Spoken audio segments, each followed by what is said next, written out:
Bismillahirrahmanirrahim. 80 tahun kemerdekaan Republik Indonesia. Apakah kita benar-benar sudah merdeka? Sahabat, pada tahun 1945 Bung Karno membacakan teks proklamasi yang bunyinya, proklamasi, kami bangsa Indonesia, dengan ini kami menyatakan kemerdekaan Indonesia. Dalam KBBI, merdeka itu artinya bebas dari perhambaan, penjajahan, dan sebagainya, atau berdiri sendiri. Kemudian yang kedua, merdeka itu artinya tidak terkena atau lepas dari tuntutan. Dan yang ketiga, merdeka adalah tidak terikat, tidak bergantung kepada orang lain atau pihak tertentu. Adapun kemerdekaan, dalam KBBI disebutkan kemerdekaan adalah keadaan atau hal berdiri sendiri atau bebas, lepas, tidak terjajah lagi, dan sebagainya. Dan kebebasan adalah hak segala bangsa. Dan negeri kita Indonesia secara resmi memproklamasikan kemerdekaannya pada tahun 1945. Kemudian apa yang menjadi cita-cita kemerdekaan bangsa Indonesia? Apa yang diharapkan oleh para pendiri bangsa ini dari kemerdekaan yang diperjuangkan dengan mengorbankan harta dan jiwa mereka? Apa yang mereka inginkan? Sahabat, para founding father kita kemudian menuangkannya dalam Undang-Undang Dasar 1945, dan di antara penggalannya dimulai dengan mengucapkan rasa syukur kepada Allah Subhanahu wa taala atas berkat rahmat Allah yang Maha Kuasa, dan dengan didorong oleh keinginan luhur supaya berkehidupan kebangsaan yang bebas, maka rakyat Indonesia menyatakan dengan ini kemerdekaannya. Apa cita-citanya? Dalam paragraf yang keempat disebutkan, kemudian daripada itu untuk membentuk suatu pemerintah negara Indonesia yang melindungi segenap bangsa Indonesia dan seluruh tumpah darah Indonesia, dan untuk memajukan kesejahteraan umum, mencerdaskan kehidupan bangsa, dan ikut melaksanakan ketertiban dunia yang berdasarkan kemerdekaan, perdamaian abadi, dan keadilan sosial. Maka disusunlah kemerdekaan kebangsaan Indonesia itu dalam suatu undang-undang dasar negara Indonesia yang terbentuk dalam suatu susunan negara Republik Indonesia yang berkedaulatan rakyat dengan berdasarkan kepada ketuhanan yang Maha Esa, kemanusiaan yang adil dan beradab, persatuan Indonesia, dan kerakyatan yang dipimpin oleh hikmah, kebijaksanaan dalam permusyawaratan perwakilan, serta dengan mewujudkan suatu keadilan sosial bagi seluruh rakyat Indonesia. Sahabat, itulah cita-cita mulia kemerdekaan yang diperjuangkan oleh kakek nenek moyang kita dengan pengorbanan harta dan jiwa mereka, dan cita-cita itu selaras dengan apa yang diperjuangkan oleh Rasulullah Shallallahu Alaihi Wasallam, dan tidak ada sama sekali pertentangan. Maka setelah 80 tahun sejak diproklamasikannya kemerdekaan Indonesia, apakah kita sudah benar-benar merdeka? Mari kita coba lihat. Pertama, apakah segenap bangsa Indonesia ini sudah merasa terlindungi atau belum? Kemudian yang kedua, terkait dengan kesejahteraan masyarakatnya, apakah selama 80 tahun ini sudah terwujud?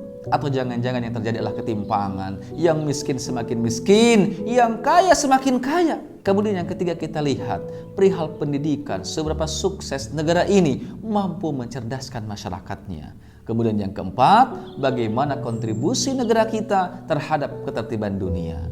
Palestina dahulu yang pertama kali mengakui kedaulatan NKRI. Namun saat ini Palestina sedang dijajah. Kemudian bagaimana kontribusi negara kita Indonesia?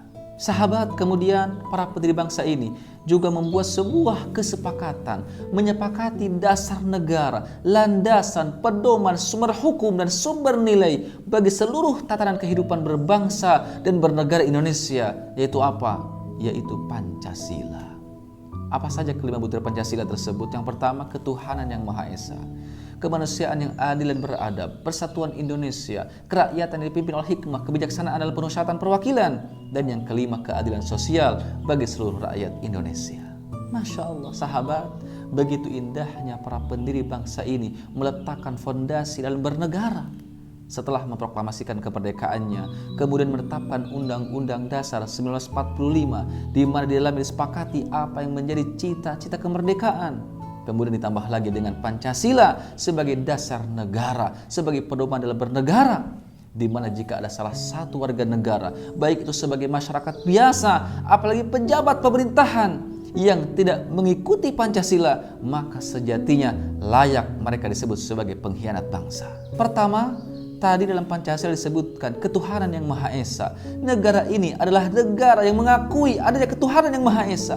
Ada Tuhan Allah Ta'ala yang Maha Esa. Dan ini sebuah kewajiban bagi seluruh bangsa Indonesia untuk meyakini keesaan Allah. Kemudian yang kedua, Indonesia sangat menjunjung tinggi kemanusiaan yang adil dan beradab. Maka negara ini tidak mentolerir segala bentuk kebiadaban yang mengancam manusia atau kemanusiaan dan sangat mengecam ketidakadilan. Maka jika kita mendengar ada ketidakadilan, apalagi yang dilakukan oleh rezim pejabat yang sedang memerintah, maka pantas mereka disebut sebagai pengkhianat bangsa. Jangan takut dan wajib diperangi, namun yang diperangi bukan negaranya tentunya, tapi oknumnya yang harus dibersihkan karena tidak sesuai dengan cita-cita kemerdekaan negara Republik Indonesia. Tidak sesuai dengan dasar negara yaitu Pancasila. Dan yang ketiga, Indonesia harus menjunjung persatuan, hindari berbagai bentuk perpecahan, harus belajar dari sejarah masa lalu di mana negeri ini seringkali dibuat politik belah bambu, mudah sekali diadu domba. Maka sahabat, kita yang jadi rakyat biasa khususnya harus lebih pintar, lebih cerdas dalam menanggapi berbagai isu. Jangan selalu teralihkan fokus kita. Kemudian sahabat yang keempat, kerakyatan yang dipimpin oleh hikmah kebijaksanaan dalam permusyawaratan perwakilan. Dalam menegakkan keadilan, kesejahteraan, kemerdekaan yang hakiki, kita sebagai masyarakat beradab. Jangan pernah mengedepankan emosi, apalagi kebencian, apalagi keinginan untuk balas dendam. Saya sebagai umat Islam diajarkan oleh Islam rahmatan lil alamin, menjadi mediator kebaikan bagi sesama. Kedepankan musyawarah dan kebijaksanaan, bukan emosi yang dikedepankan. Dan yang kelima, dasar negara kita menginginkan keadilan sosial bagi seluruh rakyat Indonesia. Keadilan dalam seluruh aspek. Kita bisa belajar dari sosok Umar bin Abdul Aziz. Walaupun hanya memimpin sekitar 30 bulan saja, tapi di bawah kepemimpinannya mampu menegakkan keadilan dan kesejahteraan bagi seluruh rakyatnya. Sampai tidak ada satu orang pun yang mau menerima zakat dan juga sedekah karena semua sudah berkecukupan. Kita mendengar bagaimana hal pertama yang dilakukan oleh Umar bin Abdul Aziz ketika memimpin. Ia bisa menumpas seluruh koruptor dan mengembalikan seluruh hartanya kepada kas negara. Kemudian harta yang sudah terkumpul itu ia bagikan kepada yang berhak menerimanya. Yang miskin dicukupkan segala keperluannya, diberikan pekerjaan dan modal usaha sehingga ia bisa mandiri. Yang punya hutang, Umar melunasi seluruh hutangnya sehingga ia bisa fokus dalam usahanya. Para guru, Umar memberikan upah 15 dinar setiap bulannya. Yang 1 dinar setara dengan 4,25 gram emas. Di mana 15 dinar setara dengan 63,65 gram emas. Kalau dikali 1,9 juta sama dengan 120 jutaan per bulan. Maka para guru akan sangat fokus dalam membangun masyarakat agar berpendidikan.